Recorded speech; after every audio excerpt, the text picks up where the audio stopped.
डाली आपण मैंने निश्चय घरे सबुदिन बनाऊे किंतु डाली रे टिके ट्विस्ट आनले तार टेस्टा पूरा अलग होता है। खाइबा को मध्य मजा आसी जाए। यही डाली को थरे घरे ट्राए करूँ। गरमा गरम भात सहित यहाँ खाइबापी आउ बिल्कुल तरकारी भी दरकार पड़ो ना। मुझे अलग शैली आपण मानक बनईकी देखी। नमस्कार दर्शक बंधु, आपण मानक इप्सिता किचन अनेक अनेक स्वागत। तेज चलतु आउ डेरी नक आज रही डालीटी को मुझे बनाऊँगी। वीडियो को स्किप नक संपूर्ण देखूँ। ये मु 100 ग्राम हरड़ डाली को नहीं आधा घंटा पर्यंत भिजेकी रखी भलसे धोईकी। आपण मैंने जदि प्रेसर बनइबे आ भिजेबा पड़ो ना। मुझे डिश आज बनइबी। आउ कि भुर्सुंगा पत्र गोटे मीडियम साइज पियाज को काटिकी रखी। 8 ରୁ 10 कला रसुण को छेचिकी रखी। 3 ରୁ 4 स्पून नड़िया कोरा को नहीं। 1.5 स्पून जीरा को नहीं। गैस रे डिश बसैकी से गोटे बड़ बाउल में पानी को देदेबा। पानी को टिके फुटापी छाड़देबा। देखो पानी ये गरम हो गलानी। ये आम जो डाली को भिजेकी रखते पानी से बाहर करके आम डाली को देदेबा। एबे देखो डाली को मुझे देदेली। स्वाद अनुसार लुण को ऐड करवा। हाफ स्पून हलदी को ये देदे। भलसे गोलई नवा। गोलैकी आपको कभर करिकी पूरा सीझापी छाड़देबा। मुझे मीडियम फ्लेम रे 15 ରୁ 20 मिनिट पर्यंत छाड़ी देइथिली। देखो मझे टिके कभर को काढ़ुची। से जो ऊपर फेण टाइप भासे डाली रे ताकू टिके काढ़ी नेबे जहाँद्वारा कि डालीर टेस्टा आउरी भल आसीबो। एबे से फेण को टिके काढ़ी नेली। टिके गोलई सारिकी कभर करदेबा। पुणी आ 5 मिनिट पर्यंत कभर कर नउची कारण हमर डालीटा आउ टिके सिझिबो। एबे कभर को काढ़िली। डाली परफेक्ट भाबे ये देखो सिझी आसी। एतिकी ही डाली को सिझेबे, पूरा फिटेबे नहीं नाले डालीर टेस्ट बिल्कुल भल आसीबो नहीं। एबे गैस रो फ्लेम को ऑफ करिकी आम आ गोटे प्रिपरेशन करबा। एबे कड़ाई बसैची। कड़ाई रे जो जीरा को नहीं ताकू भाजी नबा। जीरा को जेमती डालमा पाई भाजंती सेमिति ही भाजिबे। देखो जीरार कलर ये हल्का ये चेंज हो आसलानी। जीरा भी पूरा भल से भाजी हो गलानी। एबे गैस रो फ्लेम को ऑफ करिकी ताकू आमे गुंड करि नेबा। हेमदस्ता रे जीरा को देदेली ताकू भल से गुंड करि नेबा। देखो जीरा गुंड आमर रेडी हो गला।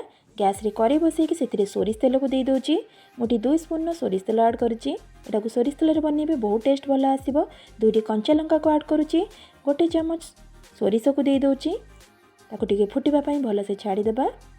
सोरिष एवं कंचा लंका ये फुटी आसलानी। एठी जो रसुण को छेचिकी रखती ताकू दे दोची। ताकू पूरा लाइट गोल्डन कलर हैला पर्यंत भाजिबा। रसुण को भल से भाजिले सब जिनस भजा हो तरकारी हो डाली हो फ्लेवर बहुत ही बढ़िया आसीबो। एठी मु भाजी सारा परे भुर्सुंगा पत्र को ऐड करुच्ची। भुर्सुंगा पत्र टिके अधिक क्वांटिटी रे नेबे। ताकू पूरा भल से भाजिबा। देखंतु रसुण भुर्सुंगा पत्र ये भल से पूरा भाजी हो गलानी। एमती पूरा कलर चेंज हो गला आपण माने जानिबे भल से भाजी हो गला। एठी मु पियाज को ऐड करुच्ची। पियाज को डाली रे एमती छोट छोट करके काटिबे। एबे भल से ताकू लाइट गोल्डन कलर हैला पर्यंत भाजी नबा। देखो पियाज रो कलर हल्का ये चेंज हो आसलानी। पियाज भी भल से ये भाजी हो गलानी। एठी मु नड़िया कोरा को ऐड करुच्ची। आपण मन को डाली रो क्वांटिटी अनुसार आपण माने नड़िया कोरा नेबे। मुठी 3 ରୁ 4 स्पून नड़िया कोरा नेची। तापरे जीरा को जो गुंड करके रखथिले जीरा पाउडर को एठी दे दबा। भल से ताकू आमे 2 ରୁ 3 मिनिट पर्यंत भाजी नबा। देखो एमती भल से ताकू भाजी नेबे पूरा जेमती बास्ना आसीबो। नड़ियार कंचा स्मेलटा भी पळेबो। गैस रो फ्लेम को एठी पूरा लो रे रखिथिबे। देखो हल्का कलर भी एठी नड़ियार चेंज हो आसलानी। नड़िया भी भल से भाजी हो गलानी। एठी आमे गैस रो फ्लेम को लो रे रखिकी डाली को ऐड करबा। डाली को एबे देदेली। डाली को दे सारा परे ताकू भल से गोलई नउची। गोलई सारिकी आपण माने मने रखंतु ताकू पूरा 5 ରୁ 7 मिनिट पर्यंत लो फ्लेम रे फुटिबा पई छाड़देबा। जहाँद्वारा कि फुटिले डालीर टेस्टा बहुत ही बढ़िया आसीबो। फ्लेवर मध्य बहुत ही बढ़िया आसीबो। एबे ताकू मु फुटिबा पई छाड़ी देइची। दर्शक बंधु आज भिडियोटी आपण मानक जदि पसंद लगिथिबो प्लीज गोटे लाइक करि नेबे। एमती नुआ नुआ रेसिपी देखिबा पई चैनल को सब्सक्राइब करि नेबे। प्लीज मते टिके एमती सपोर्ट करंतु। आपण मानक सपोर्ट द्वारा मते टिके मोटिवेशन मिलिबो। एबे गरमा गरम डाली रेडी हो गला। आपण माने निश्चय थरे बनांतु। बने साला परे आपण मानक अनुभव मो सो शेयर करिवे।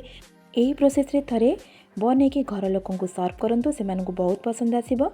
ताले आज पई रहूची। नमस्कार।